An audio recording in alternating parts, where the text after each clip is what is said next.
आपको दूसरा वीडियो में पिक्चराइज कर रहे हैं। ये पेड़ इस तरीके से जले हुए हैं कि इनको छूते ही राख उड़ रही है।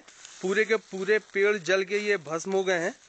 ये ऐश उड़ती हुई राख हम देख सकते हैं। ये देखिए पूरा एक पेड़ गिरा था, ये यहाँ से हम आपको दिखाना चाहते हैं। इस पेड़ की रूट शायद यहाँ कहीं थी। ये पेड़ का जला हुआ हिस्सा है। ये देखिए किस तरीके से जंगल में कुछ भी नहीं बचा, सिर्फ नीचे झाड़।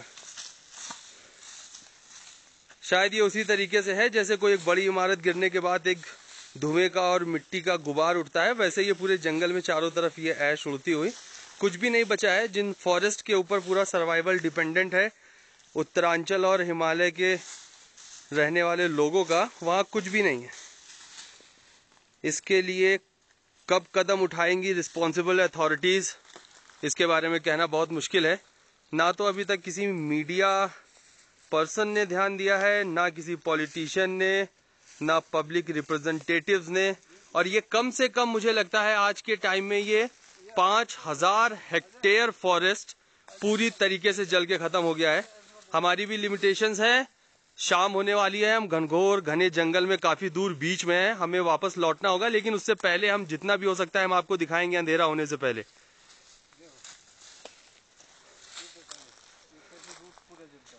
ये देखिए ये किस तरीके से पेड़ की रूट से नीचे आग लगी हुई है और ये पूरा सब कुछ खत्म हो गया।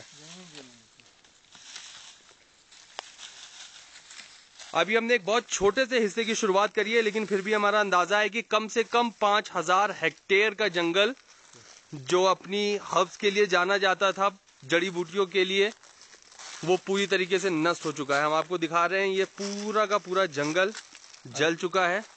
ये जो पेड़ खड़े हैं ये किसी भी दिन की आंधी में, थोड़ी सी बारिश में हजारों की संख्या में यहाँ गिर जाएंगे, क्योंकि इनका जो बेस है, जो इनका तना है, वो पूरी तरीके से आग में झुलसे हुए हैं, जले हुए हैं।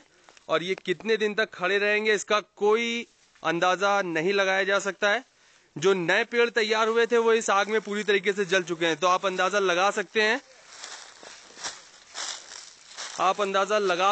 हैं कि आने वाले टाइम पर हमारे इन जंगलों में नए पौधे, नए पेड़, नए वृक्ष बनकर तैयार होने की कोई संभावना नहीं है। जाने कितना फंड इस फॉरेस्ट फायर को कंट्रोल करने के लिए आता है, प्लांटेशन, रिहेबिलिटेशन। और एक और बहुत बड़ी समस्या खड़ी हुई है, इन जंगलों में रहने वाले जो हमारे वाइल्ड एनिमल्स हैं, उनके पास जो हमारे लाइफ स्टॉक्स हैं, कैटल्स हैं, उनके लिए खाने के लिए कुछ भी नहीं है, सिर्फ राख है। उनका सर्वाइवल कैसे होगा? जो हमारे वाइल्ड एनिमल्स हैं वो अब आबादी की तरफ जाने की कोशिश कर सकते हैं, जो एक नई समस्या खड़ी कर सकता है।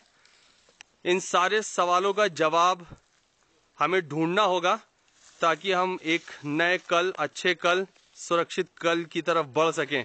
अभी हम और दिखाते हैं आपको। जैसे जैसे हमारी ये टीम आगे बढ़ती जा रही है, हम देखते जा रहे हैं कि जंगल में कितनी बुरी तरीके से ये दावानल फैली थी, अभी भी चल रही है। ईश्वर का शुक्र है कि कल रात को एक अच्छी बारिश हुई है और जिसकी वजह से कहीं कहीं लगी हुई आग जो है वो कंट्रोल में आई है।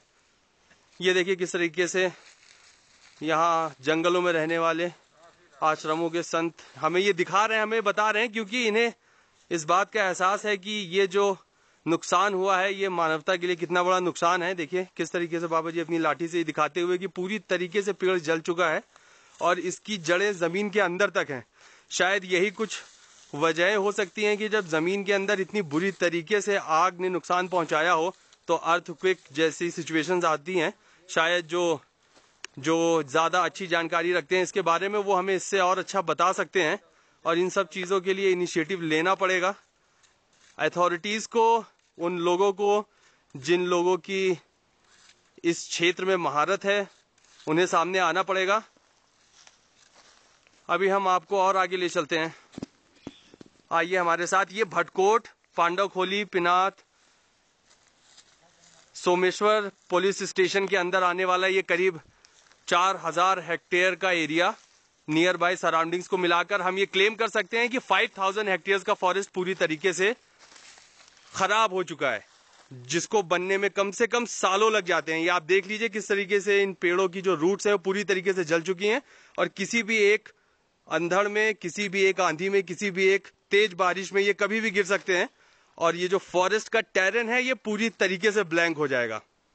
इसके बाद आप अंदाजा लगा सकते हैं ग्लोबल वार्मिंग जैसी सिचुएशंस, बारिश की स्थिति, बढ़ती हुई गर्मी, तापमान। हम आगे चलते हैं, आइए।